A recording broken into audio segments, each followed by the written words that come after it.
General صاحب, what exactly is going to happen in the days to come? One, جو commitments پوری کر سکے گا افغان گورنمنٹ, اس وقت جو افغان گورنمنٹ سٹنگ گورنمنٹ بیٹھی ہوئی ہے, جو کمٹمنٹس انہوں نے کی, چاہے وہ استنبول میں کی, چاہے وہ جناب ترکی میں کی, جو استنبول میں کی, یا انہوں نے قطر میں کی, وہ کمٹمنٹس پوری کر سکیں گے یا نہیں کر سکیں گے؟ جی رانا صاحب بہت مہربانی. دیکھیں, آپ نے اپنے انٹرو میں ایک بات یہ کہی کہ ہم سب سے دوستی اور اچھے تعلقات چاہتے ہیں.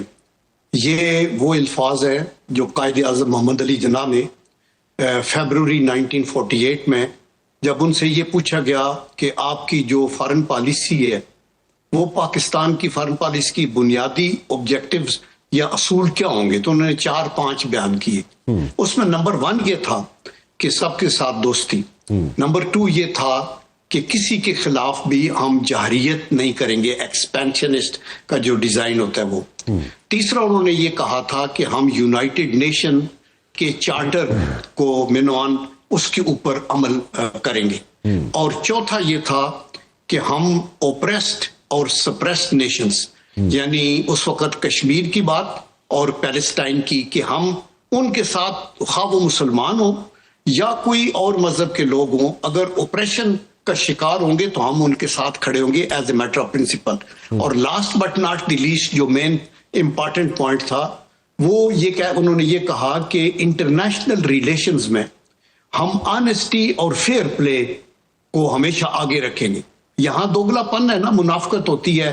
اوپر سے نتن یاہو کہہ رہا ہے کہ میں صلح ہو جائے گی, میں ڈی انڈکٹ کروں گا فورسز اور ہم ڈیولپمنٹ کریں گے, اور ساتھ ہی پھر ایک قانون پاس کرا رہے کہ جی ہم ویسٹرن بینک کے اوپر قبضہ کریں گے, اور امریکہ کہہ رہا نہیں اس کو اگنور کریں. بھائی اگر وہ اس کی جرت ایسے کیسے ہے کہ جب ایک بین الاقوامی معاہدہ ہوا ہے اور اس کے اوپر آپ وہ بات کر رہے ہیں اور وہ آپ کو یہ بتا رہے ہیں. تو ایک تو یہ چیز ہے. ابھی جہاں تک افغانستان کا تعلق ہے ویزاوی پاکستان, تو آپ کو یہ پتا ہے کہ اس وقت یہ ہوا تھا 1947 میں سپٹمبر کے اندر جب پاکستان بنا, تو افغانستان کا جو ریپ تھا اس نے پاکستان کی جو اس کا نام تھا حسین عزیز, ہی ووٹڈ اگینسٹ پاکستان کے ریکگنیشن کے متعلق. تو کیا ہوا اس کو, اور پھر اس نے بات کی پختونستان کی جس کو سپورٹ کیا نہرو نے, اور یہ اس وقت سے شروع ہے. لیکن پھر جب امیر عبد الرحمان آئے اور یہ سیکنڈ جو اینگلو افغان وار ہوئی تھی, اس میں جو بیٹل آف کندھار پہ ایک کمپریہنسو ڈیفیٹ ہوئی تھی یہ افغانستان کی لیڈرشپ کو, اور انگریزوں نے یہاں پھر امیر عبد الرحمان بنے تھے کنگ, اور ان کو کہا تھا کہ آپ کی جو فارن پالیسی ہے وہ ہم چلائیں گے, باقی آپ سارا اپنا کام کریں. تو وہ ایسے چلتا رہا, اور انہوں نے پھر 12 نومبر کو ایک پیکٹ ہوا کہ جی ڈیورنٹ لائن جو ہے وہ انٹرنیشنل بارڈر ہوگی. 13 نومبر 1893 میں پھر ایک جرگہ بلایا امیر عبد الرحمان نے, اور اس کے مطابق انہوں نے اپروول دیا, تو ہم آگے چلتے رہے. لیکن انڈیا کو یہ بات پسند نہیں رائٹ فرام ڈے 1, چونکہ وہ ایک تو پاکستان کے وجود کے خلاف تھے. نمبر 2 انہوں نے پھر یہ کہا کہ ابھی یہ تو نیوکلیئر بھی بن گئے ہیں, ہم تو چاہ رہے تھے کہ یہ بالکل ڈسبینڈ ہو جائے گا یہ ملک, اور ہماری بغل کے نیچے یہ کدھر. تو ان کے 2 مین آبجیکٹو ہیں ابھی انڈیا کے جو لنکڈ ہے پھر افغانستان سے.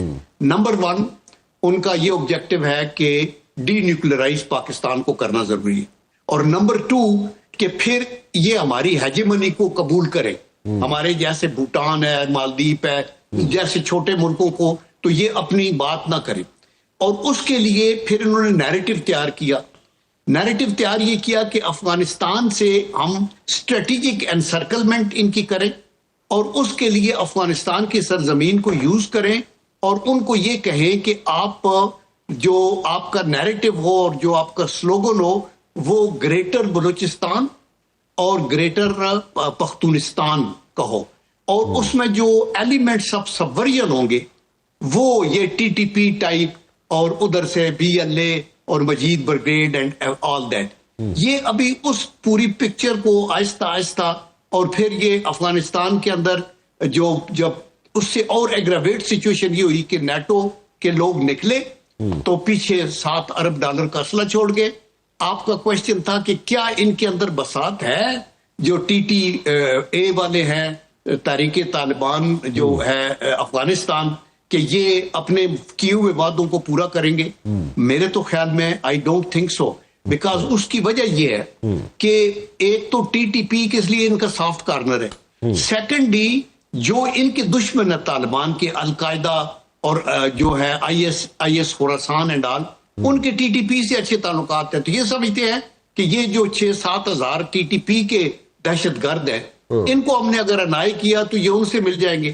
سیکنڈ، طالبان کی کمزوری یہ بھی ہے کہ انہوں نے ابھی تک دوحہ کے ایگریمنٹ کے مطابق ایک اوور آل حکومت نہیں بنائی. انہوں نے کہا تھا کہ ٹوٹل آل نمائندہ حکومت، جس میں آپ نے دیکھا نا ہزارہ ہیں، تاجکس ہیں، بلوچ ہیں، پٹھان ہیں، آپ کے مطلب ہے نیم اٹ، اور وہ اس کے اندر انہوں نے شامل کرنا تھا بہت سے گروپوں کو. وہ ایک کمزوری ہے کہ یہ آل انکمپسنگ نہیں ہے. احمد شاہ مسعود کا ایلیمنٹ الگ ہے، تاجکوں کا الگ ہے، ہزارہ کا الگ ہے، اور وہ لوگ شامل ہونا چاہتے ہیں.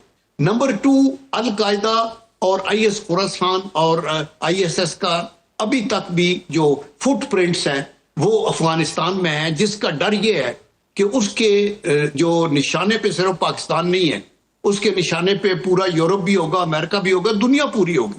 تو دیٹ از دی ریزن کہ وہ یہ کریں. لیکن آفٹر ہیونگ سیڈ دیٹ، میں یہ کہتا ہوں کہ پاکستان کی حکومت کی طرف سے یہ ایک ایسنس قدم ہے، اور اس میں ابھی خوبصورتی، یہ سلور لائننگ یہ ہے کہ دوحہ میں جو یہ اکارڈ ہم نے کیا ہے، اس میں گارنٹر بھی آ گئے ہیں، اور ٹرکی ہے اور قطر ہے جو بڑے ریزنیبل ملک ہیں، ایران ہے اور آپ کا چائنا ہے.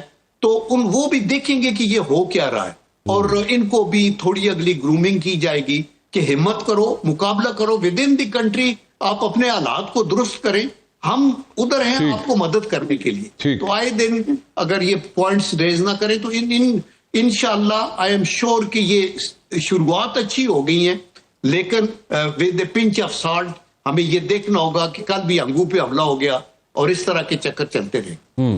اچھا امبیسڈر صاحب، جنرل صاحب جیسے کہہ رہے ہیں کہ جناب TTA کے پاس یہ کیپیسٹی نہیں ہے کہ وہ جناب جو اس وقت ٹیررسٹ آرگنائزیشنز ہیں جو مشروم کر رہی ہیں افغانستان کی سوئل پہ، ان کو ہٹا سکے، کیونکہ ان کا ایک سافٹ کارنر بھی ہے ان کے لیے.